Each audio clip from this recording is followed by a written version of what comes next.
ఎప్పటికీ ఆయనని నమ్ముకున్నటువంటి వాళ్ళ దగ్గరికి ఆయన వస్తారు అని ప్రఖ్యాతి. ఆయన గురించి చెప్పుకుంటుంటే సభలో ఏదో ఒక రూపంలో ప్రవేశిస్తారు అని చెప్తారు. దత్తాత్రేయుల వారి ఉపాసన పరమాద్భుతమైనటువంటి ఉపాసన. ఆయన ఎక్కువగా గురుతత్వంగా నిలబడతారు. యథార్థములకు భగవంతుడు గొప్పవాడా గురువు గొప్పవాడా అంటే భగవంతుడి కన్నా గురువే గొప్పవాడు.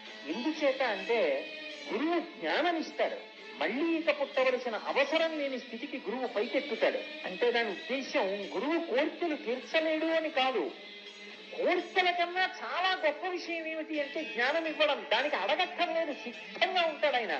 అలా కూర్చునేటటువంటి గురువు దగ్గర జ్ఞానాన్ని పొందడం అన్నిటికన్నా గొప్ప విషయం. మహానుభావుడైనటువంటి దత్తాత్రేయ స్వామి వారు గురుస్వరూపంలో కూర్చుని ఉంటారు. అందుకే ఆయన జ్ఞానప్రదాత.